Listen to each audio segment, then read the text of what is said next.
का आपके अपने परिवार संस्कृत प्रभाव मित्रों, तदर्थ शिक्षकों का सुप्रीम कोर्ट से एक विशेष आर्डर आ चुका है। जिन पदों पर तदर्थ शिक्षकों का चयन होना था उस पर क्या आर्डर है, इस पूरी प्रक्रिया को, पूरे आर्डर को मैं पढ़ने जा रहा हूँ।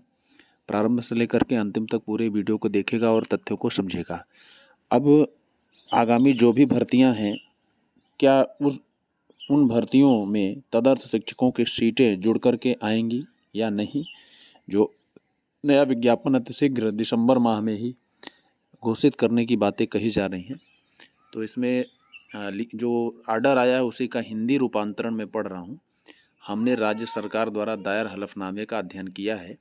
पैरा 8 के अनुसार 1446 तदर्थ शिक्षकों ने प्रशिक्षित स्नातक शिक्षक टीजीटी श्रेणी के तहत आवेदन किया और 9 तदर्थ शिक्षकों ने स्नातकोत्तर यानी पीजीटी श्रेणी के तहत आवेदन किया तथा तदर्थ शिक्षक के रूप में सेवा के आधार पर वेटेज का दावा किया।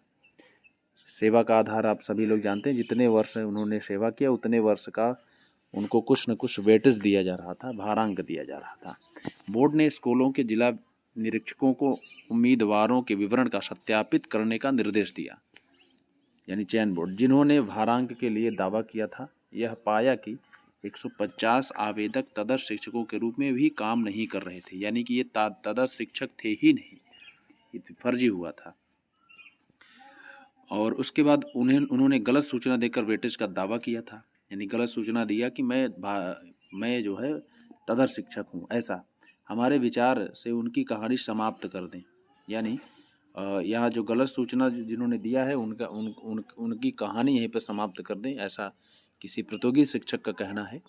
1296 टीजीटी में से 126 आवेदकों को इंटरमीडिएट शिक्षा अधिनियम 1921 की धारा 16 के तहत निर्धारित प्रक्रिया का पालन करते हुए तदर्थ नियुक्त किया गया है।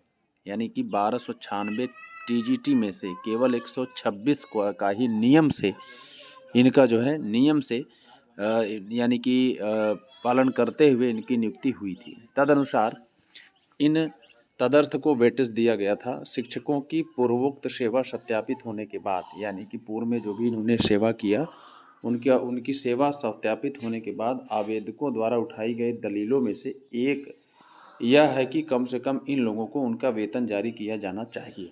यानी जो फर्जी हैं उनके लिए भी यह बातें आ रही हैं। और शिक्षकों की पूर्व सेवा सत्यापित होने के बाद आवेदकों द्वारा उठाई गई दलीलों में से एक यह है कि कम से कम इन लोगों का उनको वेतन जारी किया जाना चाहिए जितना उन्होंने काम किया है। हमें लगता है कि इन व्यक्तियों के लिए बकाया वेतन जारी करने के लिए यह एक उचित निर्देश पारित किया जाना है। स्वाभाविक रूप से यदि भुगतान नहीं किया गया है, पहले से भुगतान नहीं किया गया है। हलफनामे में आगे बताया गया है कि 9 आवेदकों ने पीजीटी श्रेणी के तहत आवेदन किया था, यानी जो सरकार ने हलफनामा लगाया था, लेकिन यह पाया गया कि उक्त धारा के तहत निर्धारित प्रक्रिया का पालन किए बिना उन्हें इस तरह भर्ती किया गया था। जहां तक 126 उम्मीदवारों का संबंध है, लिखित परीक्षा में कम प्रदर्शन के कारण टीजीटी श्रेणी के लिए अंतिम मेरिट सूची में 123 उम्मीदवारों का चयन नहीं किया जा सका और अंतिम मेरिट सूची में केवल 3 उम्मीदवारों का चयन किया गया है। यानी तत्पश्चात यह निर्धारित किया गया कि टीजीटी श्रेणी के तहत 16 उम्मीदवारों का चयन बिना वेटेज अंक दिए भी किया गया है और इसी तरह 3 तदर्थ स्नातक शिक्षकों को भी बिना वेटेज अंक दिए पीजीटी श्रेणी में चुना गया है। यानी कि जो तदर्थ स्नातक थे उनको पीजीटी में बिना वेटेज के ही जो है इनको अंक दे करके श्रेणी में चुना गया पीजीटी में। कोर्ट से पूछे जाने पर चयन बोर्ड के लिए उपस्थित वरिष्ठ वकील श्री विकास सिंह ने कहा कि यदि वेटेज दिया गया होता तो 15 उम्मीदवारों ने इसे टीजीटी में और 3 ने पीजीटी में इसे बनाया होता। यह इस आधार पर आधारित है कि यदि सभी 1296 उम्मीदवारों को ऐसा वेटेज दिया गया था, इस प्रकार नियुक्त किए गए इन 18 व्यक्तियों के विचार के लिए एकमात्र मुद्दा रहता है जिनके बारे में कहा जाता है कि उन्हें उक्त अधिनियम की धारा 16(e)(11) के अनुसार नियुक्त नहीं किया गया था। भर्ती में रिक्तियों की बड़ी संख्या को देखते हुए और जिस समय के लिए उन्होंने काम किया है, इस मुद्दे को शांत करने के लिए हम उचित समझते हैं कि इन 18 लोगों को भी नियुक्ति दी जा सकती है। हम ऐसा भारत के संविधान के अनुच्छेद 142 के तहत पक्षों के साथ पूर्ण न्याय करने के लिए अपने अधिकार क्षेत्र का प्रयोग करके करते हैं। इन आवेदकों की सूची 1 सप्ताह के भीतर वेबसाइट पर प्रकाशित की जाएगी।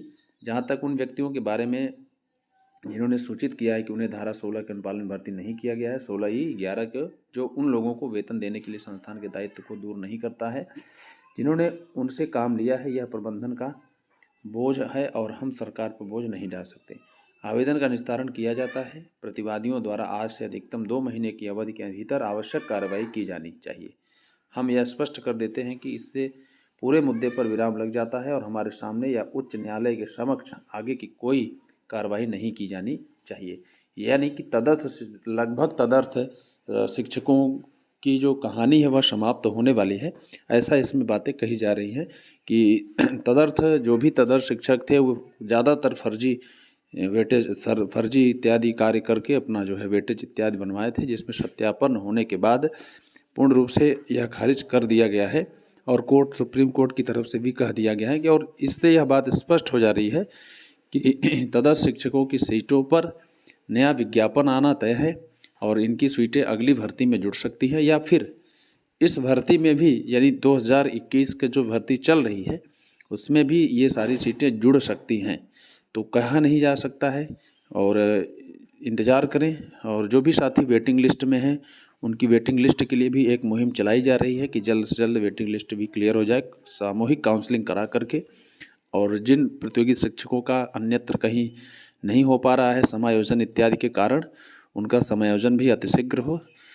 और इस मुहिम में हम लोग बहुत जल्द सम्मिलित होते हैं और सोमवार को इन सभी मुद्दों को लेकर के चयन बोर्ड पर प्रतियोगी शिक्षकों का जमावड़ा होने वाला है विभिन्न मुद्दों पर। तो हम लोग मिलते हैं दूसरे वीडियो में। जो भी साथी चैनल पर नए हो चैनल को सब्सक्राइब करके बेल आइकन को प्रेस कर देंगे ताकि नोटिफिकेशन के माध्यम से इसी प्रकार से महत्वपूर्ण सूचनाएं आप तक पहुंचती रहें। तो आज के लिए इतना ही, धन्यवाद।